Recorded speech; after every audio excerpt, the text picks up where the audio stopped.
Hello అండి, మళ్ళీ లక్ష్మి వంటింటికి మీకు స్వాగతం అండి. ఇప్పుడు మనం ఇడ్లీలోకి దోశల్లోకి మనం టిఫిన్స్ చేసుకుంటాం కదా, ఆ టిఫిన్స్ లోకి ఒక ఇన్స్టెంట్ చట్నీ ఒకటి చెప్తానండి. రొటీన్ గా మనం వేరుశనగ పప్పులు లేకపోతే చట్నీ పప్పు కొబ్బరి వీటితో చేసుకుంటాం కదా, అవి ఏమీ మనకి అవసరం లేకుండా ఒక ఇన్స్టెంట్ చట్నీ మీకు శనగపిండి చట్నీ చెప్తానండి. ఇది మా అమ్మమ్మగారు చేసేవారు, మా అమ్మగారును చాలా టేస్టీగా ఉంటుందండి. మీరు కూడా ట్రై చేసి చూడండి. దానికి కావాల్సిన పదార్థాలు ఏంటో ఇప్పుడు నేను చెప్తాను. శనగపిండి 1 కప్పు తీసుకున్నానండి. ఇట్లా చింతపండు పులుసు పల్చగా మనం 1 అరకప్పు తీసుకోవాలి. ఒక 4 గాని 5 గాని ఎండుమిరపకాయలు, మీ కారాన్ని బట్టి 1-2 పెంచుకోవచ్చు తగ్గించుకోవచ్చు, మీ టేస్ట్ ని బట్టి వేసుకోండి. ఒక 2 చెంచాలు, చిన్న చెంచాతో 2 చెంచాలు ఆయిల్ అండి.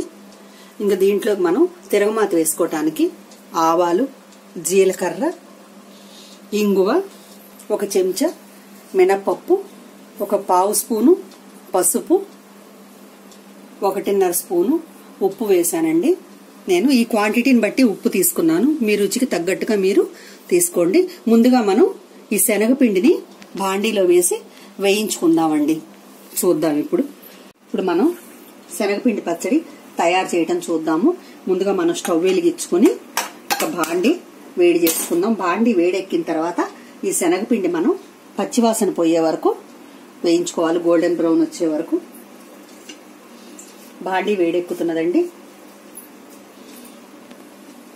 ఇప్పుడు మనం ఈ శనగపిండి కప్పు తీసుకున్నాం కదా, ఈ శనగపిండిని బాండీలో వేసేసేద్దాం. ఈ శనగపిండిని మనం పచ్చివాసన పోయే వరకు చూసారా, నేను చక్కగా మిల్లు పట్టించుకుంటానండి. మిల్లు పట్టించుకొని చక్కగా ఇట్లా పెట్టుకుంటాను. ఇది ప్యూర్ అండి. మనం బయట కొనే దాంట్లో శనగపిండిలో కొంచెం బఠానీ పిండి అవి కలుస్తాయి. చక్కగా మనం ఇలా శనగపిండిని వేయించుకుందాం. చూస్తున్నారుగా, చక్కగా పచ్చివాసన పోయి మనకి లైట్ గా కలర్ చేంజ్ అయిందండి. పచ్చివాసన పోవాలి, మనకి శనగపిండి మాడిపోకూడదు, కమ్మటి వాసన వస్తున్నదండి. ఇప్పుడు దీన్ని మనం ఒక ప్లేట్ లోకి మార్చుకుందాం. స్టవ్ తగ్గించుకుని దీన్ని ఒక ప్లేట్ లోకి దీన్ని తీసేసుకుందాం. చూస్తున్నారా, ఇదిగో దీన్ని మనం ఇట్లా చల్లారనిద్దాం. ఈ లోపల మనం బాండీలో ఇందాక నూనె తీసుకున్నాం కదా, 2 చెంచాలు నూనె వేసేసి దాంట్లో మనం ఈ ఆవాలు, జీలకర్ర, మినపప్పు, ఎండుమిరపకాయలు అన్నీ వేసేసి మనం దీన్ని వేయించుకుందామండి. ఇది పాతకాలం వంట అండి. వెనకటి రోజుల్లో చేసేవాళ్ళు అమ్మమ్మలు వాళ్ళు, మా అమ్మమ్మగారు చేసేవారు. ఇది మనం మినపప్పు, ఆవాలు, జీలకర్ర వేగనిద్దాం. మినపప్పు ఎర్రగా వేగాలండి, ఆవాలు కూడా మనకి వేగి మనకి చిట్పట్లాడాలి. చూస్తున్నారుగా, 5 నిమిషాల్లో ఈ చట్నీ రెడీ అయిపోతుందండి. మీరు ఇడ్లీ గాని ఏదైనా వేసుకునే లోపలే 5 నిమిషాలు ఇడ్లీ వేసేసి మీరు ఈ చట్నీ తయారు చేసేసుకోవచ్చు. చాలా బాగుంటుందండి, ఒకసారి ట్రై చేసి చూడండి. రొటీన్ గా మనం అన్ని చట్నీలు తిన్నాము, ఇది ఒక వెరైటీ చట్నీ. మీకు వేగిందండి, మినపప్పు కలర్ మారింది చూడండి, మనకి రెడ్ కలర్ వచ్చేసింది. స్టవ్ ఆఫ్ చేసేద్దామండి. ఇప్పుడు దీంట్లో మనం ఇంగు వేసేద్దాం. వేసేసి మనం దీన్ని స్టవ్ మించి దించేసి చల్లారనిద్దామండి. దీన్ని ఈ మిరపకాయల్ని నేను ఇట్లా ఈ స్టిక్ తోటి నేను చితిపానండి, వీటిని ముక్కలు చేశాను. 5 కాయలు తీసుకున్నాను నేను. ఇప్పుడు దీన్ని మనం ఈ ఉప్పు ఉంది కదా, మనం తీసుకున్న ఉప్పు అది వేసేసి చల్లారిన తర్వాత చేయాలండి. ఈ పచ్చడి చేయి కాలిపోతుంది లేకపోతే. ఇట్లాగా దీన్ని మనం మిక్సీలో వేయకూడదండి, ఇట్లా ఫ్లేక్స్ లాగా వస్తాయండి. చక్క మనం చట్నీ తింటుంటే చిల్లీ ఫ్లేక్స్ లాగా వస్తాయి, చాలా బాగుంటుంది చట్నీ. ఈ మినపప్పు, ఆవాలు, ఉప్పు, ఎండుమిరపకాయలు అన్నీ మనకి ఇట్లాగా మెత్తగా తీసేసుకోవాలి చేత్తోనే. అయిపోయింది చూస్తున్నారుగా. ఇప్పుడు దీంట్లో మనం శనగపిండి వేసేసుకుందాం. ఇందాక మనం వేయించి పెట్టుకున్నాం కదా, ఈ శనగపిండిని మనం వేసేసుకుందాం.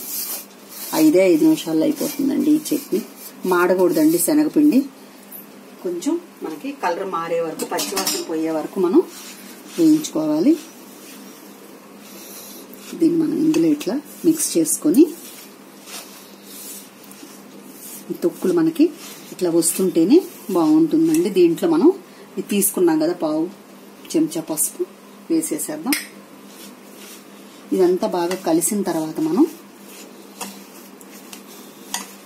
ఒకవేళ ఇట్లా తొక్కులుగా వద్దు అనుకుంటే మీరు ఆ మిరపకాయల వరకు మీరు మిక్సీలో వేసుకోండి. పోనీ మీకు నచ్చకపోతే, ఇలా తొక్కలు రాకూడదు అని అనుకుంటే అట్లా వేసుకోండి. ఇప్పుడు చింతపండు పులుసు మనం తీసుకున్నాం కదా పల్చగా, ఇది వేసి మనం దీన్ని లూజ్గా కలుపుకోవాలి.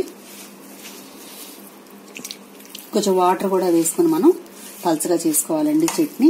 ఇది గనక చాలకపోతే, ఇది పుల్ల పుల్లగా కారం కారంగా ఉంటుందండి పచ్చడి. కొద్దిగా వాటర్ వేసుకున్నాం.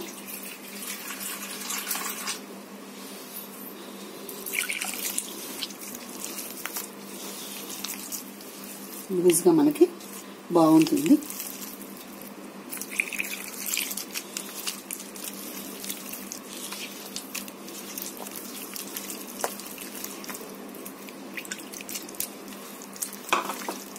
ఇది చేత్తోనే చేసుకోవాలండి. ఇట్లాగూ గరిటతో మనం మిరపకాయల్ని మెదపలేం కదా, చితపలేము వాటిని. కాబట్టి ఇలాగ మనం చేత్తోనే చేసేసుకొని చక్కగా కలుపుకొని సర్వింగ్ బౌల్లోకి తీసుకోవాలి. ఇంకొంచెం పలచం చేసుకుందామండి, గట్టిగా ఉంది కొద్దిగా. చింతపండు పులుసు కరెక్ట్ గా వేసాము. అయితే ఏంటంటే పలచదనం కోసం కొద్దిగా మనం వాటర్ యాడ్ చేసుకుంటున్నాం. చింతపండు పులుసు ఎక్కువైనా బాగోదు కదండి, కరెక్ట్ గా తీసుకోవాలి. రెడీ అయిపోయిందండి శనగపిండి చట్నీ. వేడి వేడి ఇడ్లీల్లోకి, దోశల్లోకి చాలా బాగుంటుంది. ఒకసారి మీరు కూడా ట్రై చేసి చూడండి. ఉండలు లేకుండా కొంచెం మనం ఈ పిండిని కలుపుకుందాం. ఇవన్నీ మినపప్పులండి. తిరగమాత వేసాం కదా ఇందాక, ఆ మినపప్పు కూడా మనకి చక్కగా కనపడుతూ ఉంటుంది పైకి. దీన్ని ఇప్పుడు మనం సర్వింగ్ బౌల్లోకి తీసుకుందాం. చూస్తున్నారు కదండి, చక్కగా మనకి శనగపిండి పచ్చడి రెడీ అయిపోయింది. మనకు కొబ్బరి అన్ని వెతుక్కోవాల్సిన పని లేదు. కాస్త శనగపిండి ఉంటే మనం ఇట్లా చట్నీ చేసేసుకుని మనం అడ్జస్ట్ అయిపోవచ్చు. కానీ చాలా టేస్టీగా ఉంటుందండి ఇది పచ్చడి. ఒకసారి ట్రై చేసి చూడండి. ఉప్పు కారం మీ టేస్ట్ ని బట్టి వేసుకోండి. మిరపకాయలు అనేవి మీ కారాన్ని బట్టి, ఉప్పు అనేది మీ టేస్ట్ ని బట్టి మీరే యాడ్ చేసుకోండి. నేను ఈ క్వాంటిటీకి సరిపడా చెప్పాను. మీకు గనక ఈ వీడియో నచ్చినట్లయితే లైక్ చేయండి, షేర్ చేయండి, సబ్స్క్రైబ్ చేయండి. Thank you.